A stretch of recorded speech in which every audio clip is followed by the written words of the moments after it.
राति 8 बजेको जनता समाचारमा तपाईलाई स्वागत छ। नमस्कार, म कालिका शिवाकोटी। नमस्कार, म अनिस्मा बस्नेत। सबैभन्दा पहिले प्रमुख समाचार।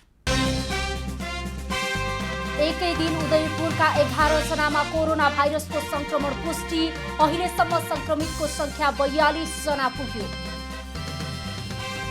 काठमाडौँमा अलपत्र परेकालाई अधिकांश स्थानीय तहले थाले लैजान, जडीबुटी क्षेत्रमा घर फर्कनेको लर्को।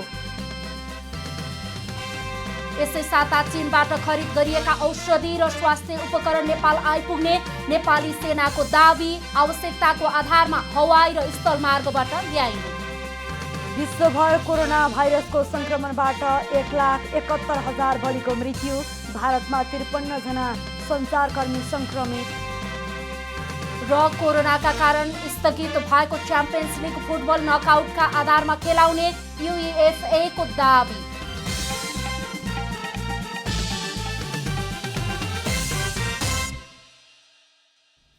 अब पूरा समाचार। उदयपुरका 11 जनामा कोरोना भाइरस संक्रमण पुष्टि भएको छ।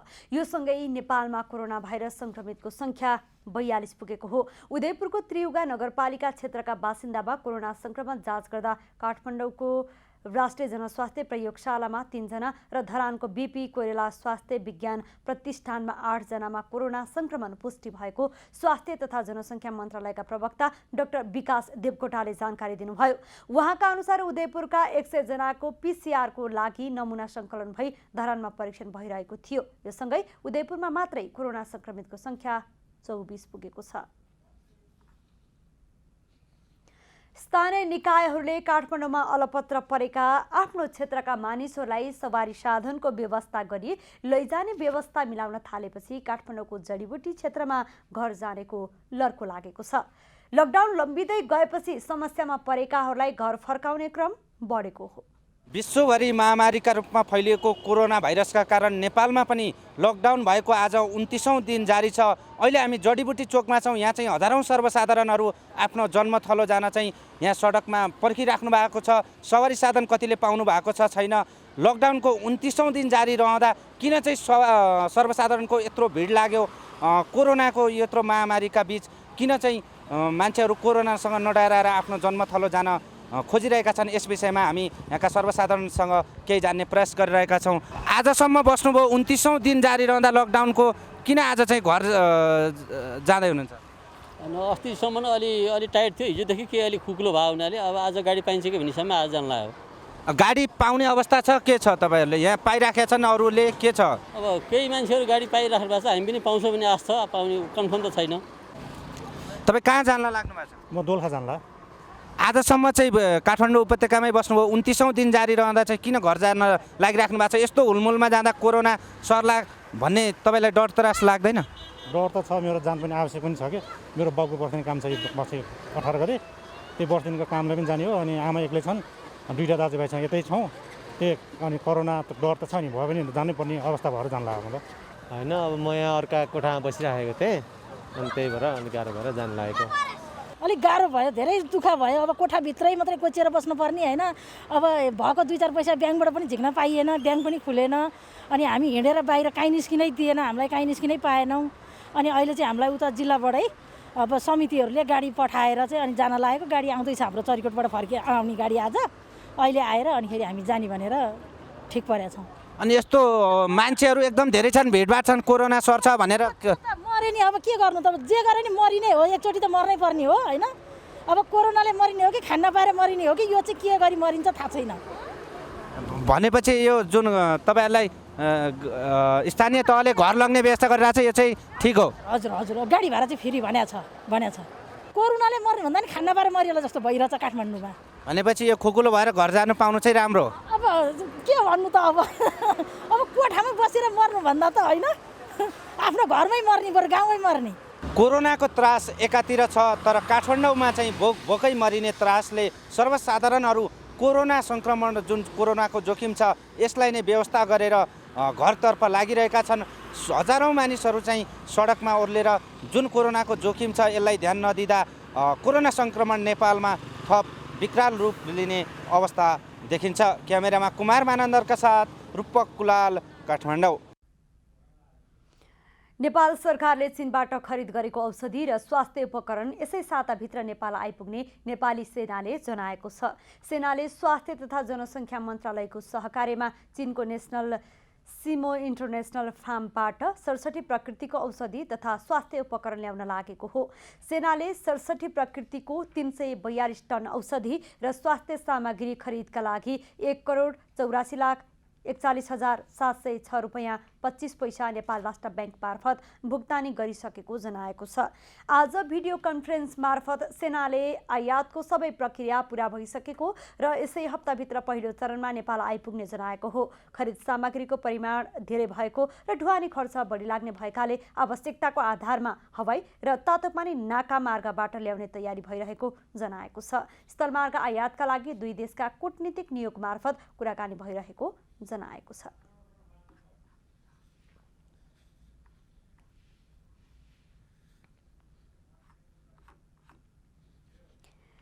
सोमबार जारी भएका अध्यादेशहरू आपत्तिजनक र खेदजनक भएको भन्दै नेपाली कांग्रेसले तत्काल फिर्ता लिन सरकारसँग माग गरेको छ।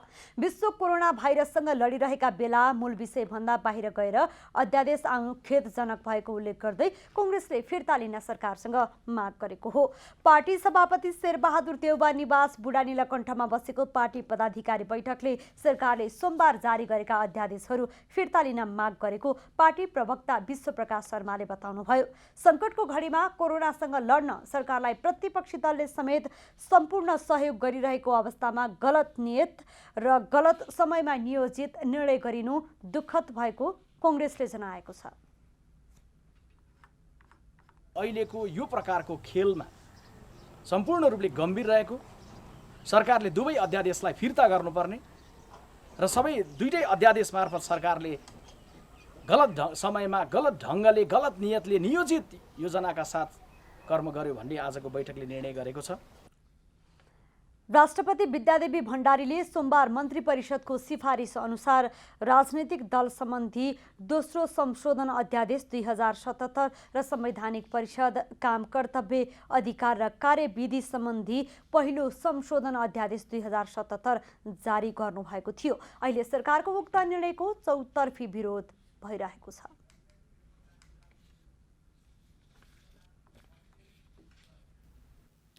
उदयपुरको मस्जिदमा रहेका जमातीहरूमा कोरोना पोजिटिभ देखिएपछि अहिले देशभरका मस्जिद र मदरसाहरूमा अनुगमन थालिएको छ। मुस्लिम आयोग आफैले समिति गठन गरेर स्थानीय प्रशासनसँगको सहकार्यमा अनुगमन थालेको हो। आज उपत्यकामा रहेका मस्जिदहरूमा अनुगमन गरिएको छ। काठमाडौँ महानगरपालिकाका प्रमुख विद्यासुन्दर साखेसहित मुस्लिम आयोगको टोलीले काठमाडौँको घण्टाघर स्थित मस्जिद र मदरसाको अनुगमन गरेको हो। अनुगमनका क्रममा कुनै पनि धार्मिक क्रियाकलापमा नियमित प्रक्रियालाई नरोक्ने तर भक्तजनहरूलाई लकडाउनको अवस्थामा प्रवेश गर्न नदिन आग्रह गरिएको छ। 8 जना रहेको भन्ने पायौँ। 4 जना धर्मगुरु जो नियमित पाठ गर्छन्, 2 जना चाहिँ उनीहरूलाई खाना पकाएर खुवाउने र 2 जना अन्य कर्मचारी, 8 जना भन्ने छैन।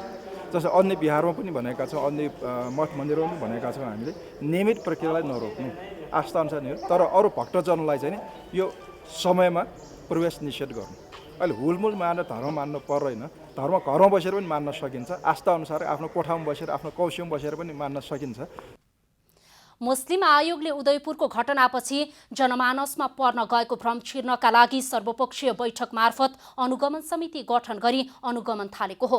हरेक मस्जिद र मदरसामा अनुगमन गरी जनमानसमा फैलिएको भ्रम छिर्न खोजिएको आयोगले जनाएको छ। अझै पनि कोही छुटेको भए स्थानीय सरकारलाई जानकारी गराउन आयोगले अपिल समेत गरेको छ। त्यो अनुगमन समिति गठन गरेर त्यसले चाहिँ अझ सरकारलाई र जिल्लामा रहेका जिल्ला प्रशासन कार्यालय र जिल्ला प्रहरी कार्यालय सहयोग पुग्ने गरी हामीले चाहिँ अनुगमन समिति गठन गरेका छौँ, ताकि हरेक मस्जिद मदरसामा अनुगमन गरौँ र जुन एउटा चाहिँ भ्रम फैलाइएको छ कि मस्जिदमा मदरसामा लुकाएर राखिएको, त्यो भ्रम पनि प्रष्ट हुन्छ। अहिलेसम्म कुनै पनि मस्जिदमा र कुनै पनि मदरसामा लुकाएको अवस्था छैन। गत शुक्रबार उदयपुरको एक मस्जिदमा बस्दै आएका 12 जना जमातीहरूमा कोरोना भाइरस संक्रमण फेला परेको थियो। नेपाल कम्युनिस्ट पार्टी नेकपा स्थापना भएको मङ्गलबार 71 वर्ष पुगेको छ। जहानिया राणा शासन विरुद्ध आन्दोलन तयारी भइरहेकै बेला पुष्पलालको अगुवाईमा 2006 साल वैशाख 9 गते अर्थात् सन् 1949 अप्रिल 22 मा नेपाल कम्युनिस्ट पार्टी स्थापना भएको हो। नेपाली कम्युनिस्ट आन्दोलनको मियो नेकपा। साम्यवादी विचारक कार्ल मार्क्सद्वारा प्रकाशित कम्युनिस्ट पार्टीको घोषणापत्र द्वन्द्वात्मक भौतिकवाद तथा एङ्गल्स र लेनिनका प्रगतिशील सामाजिक विचारहरूलाई अङ्गीकार गरी नेपाली समाजलाई चेतनशील, समुन्नत, स्वतन्त्र बनाउने उद्देश्यले नेपाल कम्युनिस्ट पार्टीको स्थापना गरिएको हो। यस पार्टीको स्थापना विक्रम सम्वत 2006 सालमा भारतको कोलकातामा भएको हो। पार्टीले नेपालमा जनअधिकार बहाली गरी हरेक नेपालीलाई वैज्ञानिक शिक्षा मार्फत स्वतन्त्र भई काम गर्न पाउने अवस्थाका लागि पाइला चाल्यो। जनतालाई देशको राजनीतिमा सहभागी गराई राज्य सञ्चालनका लागि सक्षम बनाउने लक्ष्यका साथ पार्टीले विभिन्न कार्यक्रम सञ्चालन गर्यो। यसै दलको स्थापनासँगै नेपालमा कम्युनिस्ट आन्दोलनको थालनी भयो। संस्थापक महासचिव पुष्पलाल श्रेष्ठ, नरबहादुर कर्माचार्य, नारायण विलास जोशी, निरञ्जन गोविन्द वैद्य, मोती देवी श्रेष्ठ लगायतले पार्टी स्थापनाको समयमा नेतृत्व प्रदान गर्नुभएको थियो। हँसिया हथौडा अङ्कित रातो झण्डा उठाएर नेकपाले जनअधिकार प्रत्याभूति गर्न, प्रजातन्त्र ल्याउन जहानिया राणा शासन विरुद्ध सङ्घर्ष गरेको थियो। त्यसपछि यस दलले पञ्चायती प्रणालीका विरुद्ध 30 वर्षसम्म विभिन्न रूपमा आन्दोलन गर्यो। त्यस कालखण्डमा भारतलाई हेर्ने दृष्टिकोण तथा नेपाली काङ्ग्रेसलाई शत्रु शक्ति मान्ने र नमान्ने विषयमा मतभेद हुँदा पार्टी विभाजित हुन पुग्यो। नेता मोहन विक्रम सिंहको नेतृत्वमा नेकपा मसालको जन्म भयो। एउटै नेपाल कम्युनिस्ट पार्टीमा विभाजन आई नेकपा पछि अनेक पुच्छर गाँसिएका दल देखा परे। नेपाली कम्युनिस्ट आन्दोलनमा नेकपा मार्क्सवादी, नेकपा माले, नेकपा संयुक्त, नेपाल मजदुर किसान पार्टी, नेकपा एकता केन्द्र लगायतका दलहरू बने। विक्रम सम्वत 2046 सालमा नेपाली काङ्ग्रेससँग मिलेर पञ्चायती व्यवस्था हटाई बहुदलीय पद्धति कायम गर्न संयुक्त आन्दोलन गर्ने तयारी भयो। आन्दोलनमा जान नेत्री साहना प्रधानको संयोजकत्वमा संयुक्त वाम मोर्चा गठन गरियो। नेकपाका संस्थापक पुष्पलालले पहिल्यै भने झैँ काङ्ग्रेससँग मिलेर आन्दोलन गरेपछि 2046 सालको आन्दोलनले सफलता पायो र देशमा प्रजातन्त्रको पुनर्प्राप्ति भयो। तर छिरलिएका कम्युनिस्ट पार्टीबाट सत्ता सञ्चालनका लागि शक्ति आर्जन नहुने देखेर नेकपा मालेका तत्कालीन महासचिव मदन भण्डारीको सक्रियतामा नेकपा मार्क्सवादीसँग पार्टी एकता गरी नेकपा एमाले गठन गरियो। यो दलले नेपाली कम्युनिस्ट आन्दोलनमा ऐतिहासिक काम गर्यो। देशले पहिलो कम्युनिस्ट प्रधानमन्त्री पायो। प्रथम कम्युनिस्ट प्रधानमन्त्री मनमोहन अधिकारी नेतृत्व सरकारले गरेका काम आज पनि देशमा उदाहरणीय छन्। आफ्नो गाउँ आफै बनाऊ र वृद्ध भत्ता लगायतका कार्यक्रमले नेपाली कम्युनिस्ट आन्दोलनलाई चिनाएको छ। यसले विगत 70 वर्षदेखि उठाउँदै आएको जनताको अधिकार स्थापित गरी राष्ट्रलाई समृद्ध बनाउने सपना पूरा गर्ने आशा गरिएको छ। पार्टीभित्र बेला बेलामा हुने सामान्य वाद विवादले दलको मूल लक्ष्य र गति प्रभावित नभई जनताको हक रक्षा र राष्ट्रको स्वाभिमान उठाउन अविचलित यात्रा गरिरहने अपेक्षा गरिएको छ। लकडाउनका कारण देशका अधिकांश आयोजनाका निर्माण कार्य ठप्प भए पनि त्रिभुवन अन्तर्राष्ट्रिय विमानस्थलको धावन मार्ग निर्माणको काम भने रोकिएको छैन। कोरोना संक्रमणको जोखिम बढेपछि सरकारले जारी गरेको लकडाउनका कारण अधिकांश आयोजनाहरू ठप्प छन्। तर त्रिभुवन विमानस्थलमा भने सामाजिक दूरी कायम गर्दै निर्माणको काम भइरहेको छ। 3050 मिटर रहेको विमानस्थलको धावन मार्गमा 300 मिटर बढाउने गरी काम भइरहेको छ। यसैगरी विमानस्थलको डिपार्टिङ वेको काम पनि भइरहेको छ, जसका कारण आकाशमा धेरै समय होल्ड हुने खालको ट्राफिक जामको समस्या केही हदसम्म समाधान हुनेछ।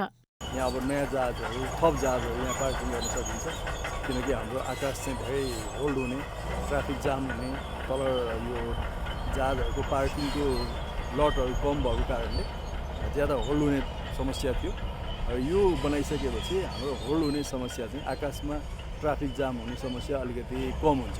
विमानस्थल विस्तारको काममा पर्याप्त सुरक्षा सतर्कता अपनाइएको पर्यटन मन्त्री योगेश भट्टराईले बताउनुभयो। मन्त्री परिषद बैठक र कोरोना भाइरस संक्रमण रोकथाम तथा नियन्त्रण उच्च स्तरीय समन्वय समितिको निर्णय अनुसार नै काम सुरु भएको उहाँले बताउनुभयो। कामदारहरूलाई मास्क र सेनिटाइजर प्रयोग गर्न दिइएको छ। विमानस्थलभित्रै क्याम्प बनाएर खाने, बस्ने र स्वास्थ्य जाँचको व्यवस्था पनि गरिएको छ। ठुला कन्स्ट्रक्सनका कामहरू अगाडि बढाउने, त्यसमा सुरक्षाका पर्याप्त सतर्कता अपनाउने, खास गरिकन काम गर्ने लेबरहरू मजदुरहरूलाई मास्क सेनिटाइजरको प्रयोग होइन, त्यसपछि उनीहरूलाई क्याम्पिङ गरेर राख्ने, त्यहीँ भित्रै बस्ने, भित्रै खाने, त्यहीँ बस्ने, त्यस हिसाबले काम अगाडि बढाउन सकिन्छ भन्ने उच्च स्तरीय समिति र साथै क्याबिनेटको पनि मन्त्री परिषदको पनि निर्णय त्यो भयो। अहिलेसम्म विमानस्थलमा नयाँ प्रस्थान हलको निर्माण सम्पन्न भइसकेको छ, जुन 1500 यात्रु क्षमताको छ। अन्य समयमा विमानस्थल बन्द गरी रातिको समयमा काम गर्नुपर्ने बाध्यता भए पनि लकडाउनका कारण सम्पूर्ण उडान बन्द भएकाले दिउँसै काम भइरहेको छ। लकडाउनले यो कामको लागि बेनिफिटै गरेको छ, किनकि यो राति गर्नुपर्ने काम थियो, हामीले दिउँसो गर्न पाइयो र त्यो गर्नको लागि पनि पूर्ण अलिकति यहाँ के छ भने काम गर्ने मान्छे, किनभने यो चाहिँ स्पेसलाइज एउटा चाहिँ टेक्निकल टिम हो, यो सबै मान्छेले पनि काम गर्न सक्दैन होइन। अब यो बेस चाहिँ फेरि मेसिनरी बेस भयो, मेसिनरी गर्ने काम भयो, त्यो कारणले गर्दाखेरि यहाँका लेबरहरूलाई पनि पुरै अहिले सरकारले तोकेको मापदण्ड जुन छ नि त्यसमा चाहिँ जरो चाहिँ डे टु डे मोनिटरिङ गर्ने, उनीहरूलाई चाहिँ सेफ्टी चाहिँ सेनिटाइजर लगाउने, मास्क युज गर्ने होइन, र एकै ठाउँमा चाहिँ त्यस्तो किसिमबाट चाहिँ नगर्ने किसिमबाट हामीले चाहिँ एजुकेट गरेका छौँ।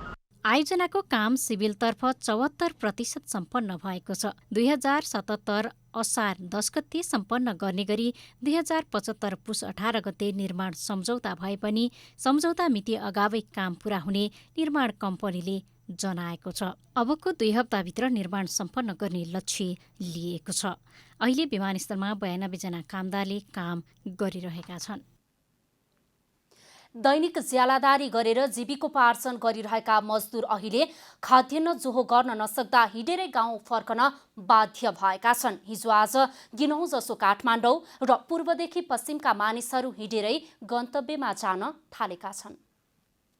लकडाउनको समयमा पैदल यात्रा गरेर बाराको निजगढ नगरपालिका भित्रिने यात्रुलाई स्थानीय सरकारले व्यवस्थापन गर्न सुरु गरेको छ। पूर्व पश्चिम राजमार्गमा काठमाडौँ, धादिङ, चितवन लगायतका जिल्लाहरूबाट आउने मजदुर, विद्यार्थी र सर्वसाधारण दिनदिनै बढ्दै गएका छन्। पैदल यात्रुहरूको चाप बढ्दै गएपछि निजगढ नगरपालिकाले विभिन्न सङ्घ संस्थासँग समन्वय गरी खानपान र स्वास्थ्य जाँचको व्यवस्थापन सहित घर पुर्याउने व्यवस्था गरेको छ। अप्ठ्यारोमा परेकाहरूलाई सेवा गर्नुपर्छ भन्ने सोचका साथ यस क्षेत्रका सामाजिक सङ्घ संस्थाहरूले गरेको कार्य सराहनीय छ। निजगढ नगरपालिकाको पहलमा यहाँ रहेका सङ्घ संस्थाहरूले पालै पालो खाना तथा गन्तव्यसम्म पुर्याउने कार्य गरिरहेका छन्। चर्को घाममा धापिएर आएका मजदुर तथा विपन्नले खान पाउँदा खुसी व्यक्त गरेका छन्। नगरपालिकामा आइपुग्ने सबै यात्रुको स्वास्थ्य परीक्षण समेत गर्ने गरिएको छ। यस क्रममा यात्रुहरूमा कुनै समस्या देखा परे उनीहरूलाई स्थानीय क्वारेन्टाइनमा राखिने निजगढ नगरपालिकाले जनाएको छ। बाराबाट अनिल तिवारीको रिपोर्ट। कोरोना भाइरस कोभिड-19 को संक्रमणले गर्दा उत्पन्न महामारीबाट बच्न देशभर लकडाउन गरिएको छ। लकडाउनका कारण मुलुकका सार्वजनिक स्थल र ऐतिहासिक सम्पदा क्षेत्र एकान्त भूमिमा परिणत भएका छन्। ललितपुरको उत्तरी सीमा बागमती र मनोहराको सङ्गम, शङ्खमूल घाट, फुलमुनि शङ्खमूलको पुल, काठमाडौँ र पाटनका मानिसहरूको आवत जावत गर्ने माध्यम, तल बागमतीको शान्त जलप्रवाह, शङ्खचूडले भगवान शिवको साधना गरी जल उत्पन्न गराएको शङ्खमूलको सङ्केत। कोरोना सन्तासका कारण शङ्खमूल पार्क एकान्तवास जस्तै बनेको छ। शङ्खमूल घाटबाट केही सहरी बस्ती छिचोल्दै दक्षिण पूर्वमा जाँदा ऐतिहासिक पाटन दरबार क्षेत्रमा पाइला पुग्छन्। दरबार क्षेत्रको उत्तरमा पर्ने मङ्गलधारा सुनसान छ। भीमसेन र महादेव मन्दिरमा पनि दर्शनार्थी भेटिँदैनन्। प्राय भिडभाड भइरहने प्रसिद्ध कृष्ण मन्दिरमा पनि भक्तजन भेटिएनन्। मण्डप शैली र शिखर शैलीका अन्य मठ मन्दिर पनि ध्यानस्थ साधक झैँ आकाशको आनन्द शिरमा थापिबसेका छन्। पाटनका प्रसिद्ध राजा सिद्धि नरसिंह मल्लको मूर्तिले एकाग्र भई कृष्ण मन्दिर मात्र हेरिरहे जस्तो लाग्दछ। प्राङ्गणमा भने दाना दिने दानी देखिए, परेवाहरू प्रसन्न छन्। पाका पुस्ताले ढाका टोपी लगाएर पहाड ताप्ने पाटी पौवा पनि रित्तै छन्। सङ्ग्रहालयमा परिणत भएका पाटन दरबार पनि सुनसान छन्। दरबारका छानामा बज्ने वायु घण्ट प्याखको मधुर धुनले दरबारको धड्कन सुनाइरहेका छन्। स्वर्णिम गजुरले पुरानो निर्माणमा आफ्नोपनको उज्यालो देखाइरहेका छन्। परदेशमा गगनचुम्बी शहरी भवनमा भन्दा आफ्ना पुर्खाले सिर्जना गरेको धुरीमा सन्तानले शिरको तेज भेट्टाउँछन्, आफ्नोपनको आभा पाउँछन्, युग युगसम्म देशकै राष्ट्रिय गौरवमा बाँच्ने प्रेरणा पाइरहन्छन्। आज यी सम्पदा क्षेत्रमा नीरवता छाए पनि भोलि दर्शनार्थी यात्री पर्यटकले गुल्जार बनाउनेछन्।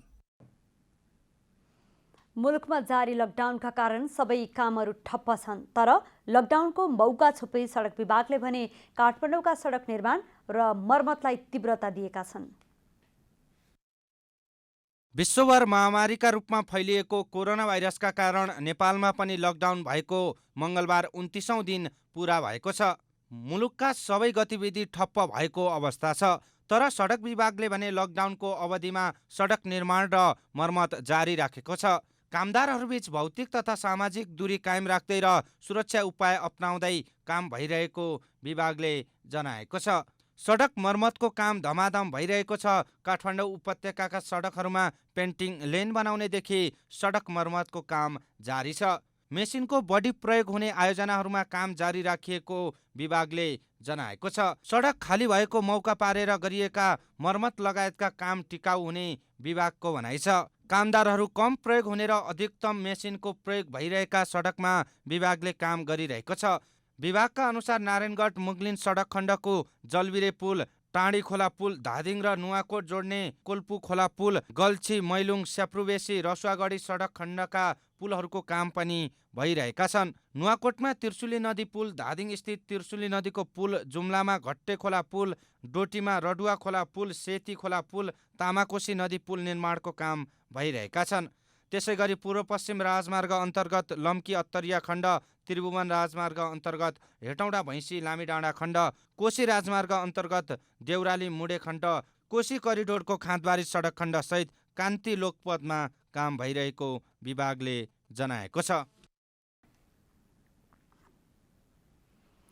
लमजुङ जिल्ला सामुदायिक अस्पतालमा आइसियु र डायलासिस कक्ष सञ्चालन हुने भएको छ। कोरोना भाइरस संक्रमणको जोखिम बढेसँगै अस्पताल विकास समितिको बैठकले आइसियु र डायलासिस कक्ष सञ्चालन गर्नका लागि आवश्यक पहल गर्ने निर्णय गरेको हो। दैनिक करिब 400 बिरामीहरू आउने जिल्ला अस्पतालमा हालसम्म आइसियु र डायलासिस कक्ष नरहेको भन्दै तत्काल सञ्चालनको लागि प्रदेश सरकारसँग समन्वय गरी आवश्यक पहल गर्ने निर्णय भएको हो।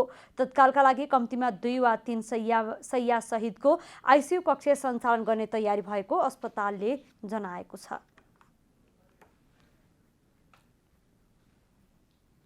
एसडिसिएस लमजुङ जिल्ला सामुदायिक अस्पताल अहिले 60 शैय्या हामीले सञ्चालन गरिरहेका छौँ र नियमित रूपमा सेवा सुविधाहरू अस्पतालले दिइरहेको छ।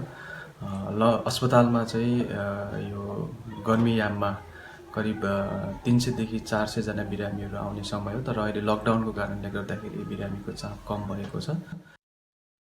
30 शैय्या रहेको जिल्ला सामुदायिक अस्पतालमा पछिल्लो महिना कोरोनाको उच्च जोखिम बढेसँगै बिरामीहरूको चाप भने घटेको छ। विश्वव्यापी महामारीका रूपमा फैलिएको कोरोना भाइरस अर्थात् कोभिड-19 को त्रासदीसँगै खाद्यान्न अभाव हुन थालेपछि गाउँ छोडेर जंगल पसेका डडेलधुराका राउटेलाई यति बेला पुनः गाउँमै फर्काइएको छ। गाउँमा बस्दा कोरोना सर्न सक्ने भन्दै केही दिन अगाडि गाई गोरु र बाख्रासहित यहाँका राउटे समुदाय नजिकैको जंगलमा गएर बसेका थिए।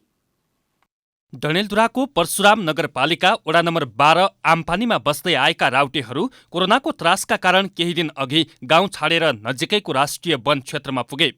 राउटे समुदाय गाउँ छाडेर करिब 1.5 घण्टाको दूरीमा रहेको राष्ट्रिय वन क्षेत्र अन्तर्गतको जंगलमा 1 दर्जनभन्दा बढी टहरा निर्माण गरेर बसेका थिए। उनीहरू कोरोनाको संक्रमणबाट बस्न र खाद्यान्न समस्या भएपछि जंगलमा रहेका तरुल गिठा खाएर छाक टार्न सहज हुने भन्दै जंगल पसेका हुन्। विगतका वर्षहरूमा जंगलमा बस्दै आएका राउटे जाति यतिबेला लकडाउनका कारण घरमा खाद्यान्नको अभाव हुन थालेको र स्थानीय सरकारले समेत व्यवस्था गरेपछि भोकमरीमा परेकोले जंगलमा पसेको बताउँछन्। नगरले हो कि यहाँ ओडाले हो कि जसले पनि चाहिने अलिकति 2-4 किलो चाहिने चामल दिइराखेको छ, त्यही खाँदैछौँ। अनि अलिकति चाहिने गहुँ लगाएको छु, छुट्दैछन्। फेरि पनि गरिहालौँ भन्ने कुरा गरेका छैन। जो चाहिने जमिन छैन, जमिनबाट चाहिने त्यो ऐल्यान्डमा बसेका तिनलाई चाहिने उठाइराखेको छ। समस्या छ सर, सब खानपिनेमा पनि समस्या छ। यो खेती के हुने तब त्यही हुनाले खोलातिर गए गिठा तवर पाइँदैन कि भनेर गए सर। बसेको वहाँ बसेर आए हो, फेरि अझ नजानु भन्ने कुरालाई अझ खाना भएन भने अझ दगोर्ने सर हाम्रो त। लकडाउनका कारण गाउँमा मजदुरी गर्न नपाउँदा खानाको समस्या हुन थालेपछि गोठमा रहेका गाई गोरु र बाख्रा सहित जंगलमा बसेर तरुल खाने उद्देश्यले गए पनि परशुराम नगरपालिकाले राहत दिन्छु भन्ने आश्वासन दिएपछि नगर प्रमुखको आग्रह अनुसार जंगलबाट गाउँ फर्किएको उनीहरूको भनाइ छ। बाख्रा लाउनलाई चाहिने समस्या छ भनौँ, अरू उद्देश्य त खासै केही पनि होइन। घाँस त्यहाँ भयङ्कर छ, गाई गोरु चराउनलाई खोला नालामा घाँस पनि काटिँदैन, त्यही भएर गया हुँ। त्यो घेर त ल्याए, खासै सबैले ल्याएका छन् भनौँ, मैले पनि ल्याएँ, अर्काले पनि ल्यायो। परशुराम नगरपालिकाले जंगल पसेका राउटेहरूलाई घर फिर्ता गरेर राहत समेत उपलब्ध गराएको जनाएको छ।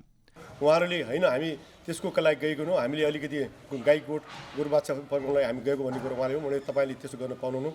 तपाईँलाई राहत पनि हामीले वितरण गर्छौँ। अझै तपाईँलाई राहतको अथवा कुनै पनि खाद्यान्नको समस्या, कामको समस्या छ भने हामीसित सम्पर्क गर्नु। तपाईँलाई हामी घरमै लिएर पनि तपाईँलाई सेवा पुर्याउँछ भन्नाले उहाँले मानिसकेको अवस्था छ। राउटे समुदायका व्यक्तिहरूले चुरे क्षेत्रमा अतिक्रमण गरी टहरा निर्माण गरिएको जानकारी पाएपछि वन कार्यालय र स्थानीय सामुदायिक वन उपभोक्ता समितिको संयुक्त टोली गएर टहरा हटाउने काम गरिएको डिभिजन वन कार्यालय डडेलधुराले जनाएको छ।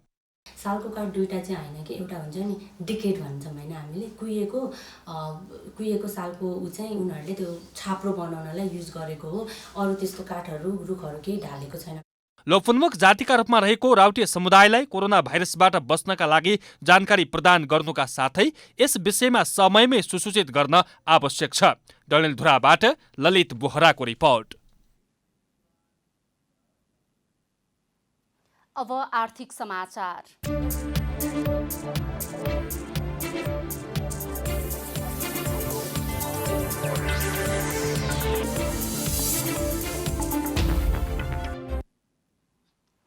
कोरोना संक्रमणका कारण लकडाउन जारी रहे पनि भोजपुरमा विभिन्न ठूला योजनाहरूको काम सञ्चालन भइरहेको छ।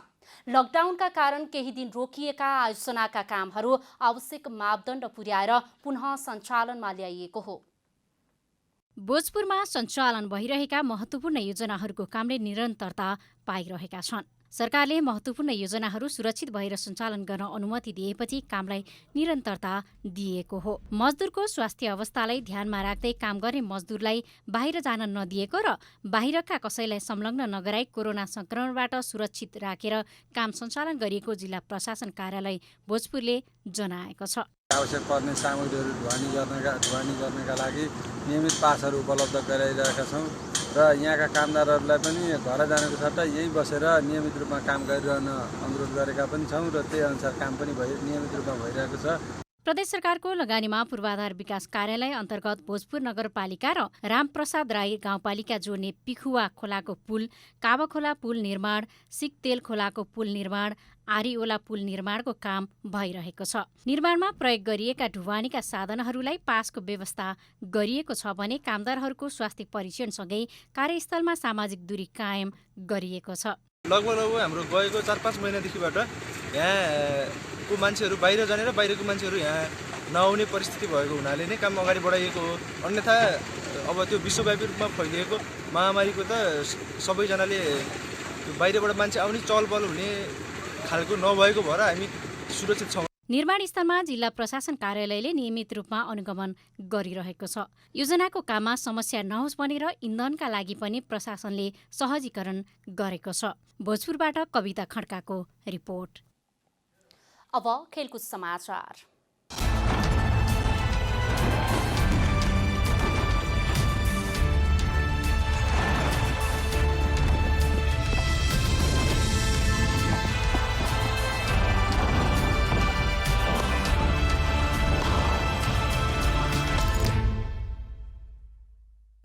युरोपेली फुटबल महासङ्घ युएफएले कोरोना भाइरस कोभिड-19 को संक्रमणका कारण स्थगित भएको च्याम्पियन्स लिग फुटबल नकआउट खेलाउने भएको छ। च्याम्पियन्स लिग अब सुरु गर्दा नकआउटका आधारमा खेल खेलाउने युएफएले जनाएको छ। च्याम्पियन्स लिग र युरोपा लिग दुवैमा यो प्रक्रिया लागू हुनेछ। युएफएले मंगलबार राति रोकिएको युरोपको फुटबल पुनः सञ्चालन गर्ने विषयमा 55 सदस्य राष्ट्रसँग बैठक गर्दैछ। उक्त बैठकमा यो प्रस्ताव पेश हुनेछ। च्याम्पियन्स लिग र युरोपा लिगको सञ्चालनको विषय पहिलो प्राथमिकतामा राख्दै युएफएले एउटा लिगमा नकआउट खेलाएर एक साताभित्रै प्रतियोगिता सक्ने योजना बनाएको छ। युएफएले विभिन्न देशका लागि क्यालेन्डरको प्रस्ताव गर्नेछ। उसले च्याम्पियन्स लिग र युरोपाको तालिका सबै सदस्य राष्ट्रलाई पुनर्विचारका लागि उपलब्ध गराइसकेको छ।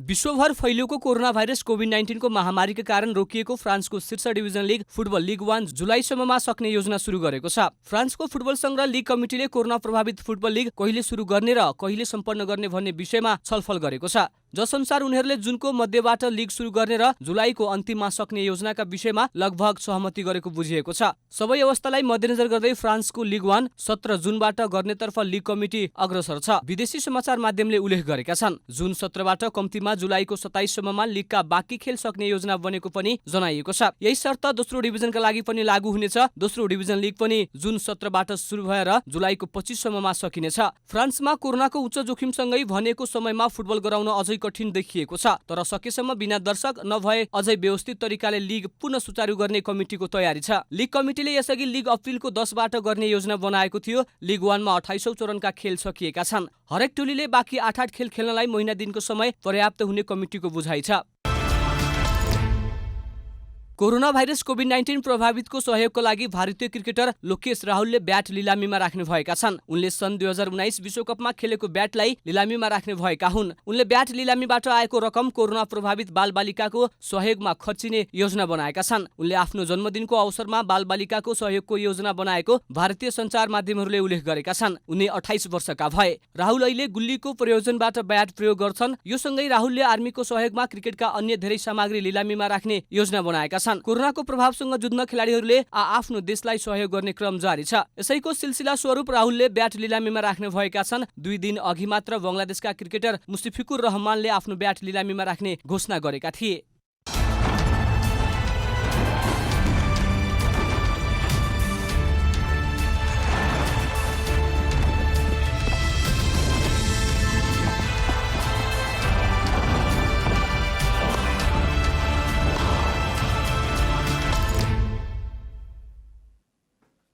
अब मौसम समाचार।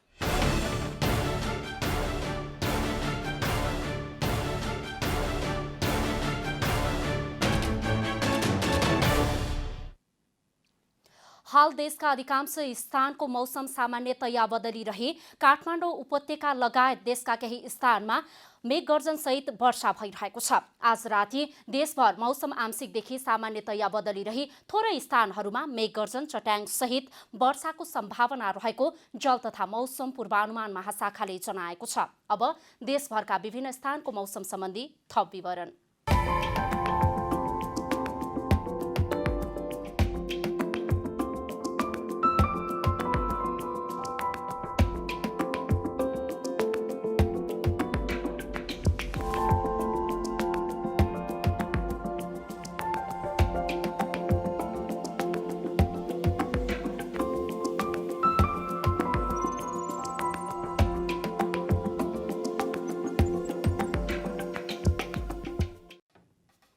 अन्त्यमा आजको डायरी।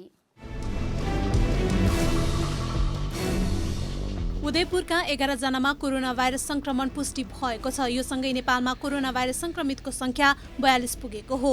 उदयपुरको त्रियुगा नगरपालिका क्षेत्रका बासिन्दामा कोरोना संक्रमण जाँच गर्दा काठमाडौँको राष्ट्रिय जनस्वास्थ्य प्रयोगशालामा 3 जना र धरानको बीपी कोइराला स्वास्थ्य विज्ञान प्रतिष्ठानमा 8 जनामा कोरोना संक्रमण पुष्टि भएको स्वास्थ्य मन्त्रालयले जनाएको हो। यो सँगै उदयपुरमा मात्रै कोरोना संक्रमितको संख्या 24 पुगेको छ। उदयपुरको मस्जिदमा रहेको जमातीहरूमा कोरोना पोजिटिभ देखिएपछि अहिले देशभरका मस्जिद र मद्रसाहरूमा अनुगमन थालिएको छ। मुस्लिम आयोग आफैले समिति गठन गरेर स्थानीय प्रशासनसँगको सहकार्यमा अनुगमन थालेको हो। आज उपत्यकामा रहेका मस्जिदहरूमा अनुगमन गरिएको थियो। नेपाल सरकारले चीनबाट खरिद गरेको औषधि र स्वास्थ्य उपकरण यसै साताभित्र नेपाल आइपुग्ने नेपाली सेनाले जनाएको छ। सेनाले स्वास्थ्य तथा जनसङ्ख्या मन्त्रालयको सहकार्यमा चीनको नेसनल सिमो इन्टरनेसनल फार्मबाट 67 प्रकृतिको औषधि तथा स्वास्थ्य उपकरण ल्याउन लागेको हो। भारतको मुम्बईमा गत हप्ता 53 जना पत्रकारमा कोरोना भाइरसको संक्रमण देखिएको बृहन मुम्बई म्युनिसिपल कर्पोरेसनले जनाएको छ। बीएमसीका अनुसार महामारीका बेला रिपोर्टिङ गरेका 167 जना पत्रकारको कोरोना परीक्षण गरिएको थियो। युरोपेली फुटबल सङ्घ युएफएले कोरोना भाइरसको संक्रमणका कारण स्थगित भएको च्याम्पियन्स लिग फुटबल नकआउट खेल्ने भएको छ। च्याम्पियन्स लिग अब सुरु गर्दा नकआउटका आधारमा खेलाउने युएफएको तयारी छ।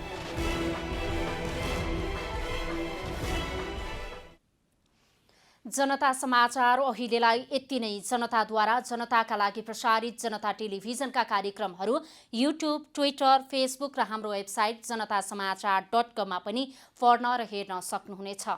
सूचनामा तपाईँको सहभागिता, समयमा समाचार हाम्रो प्रतिबद्धता।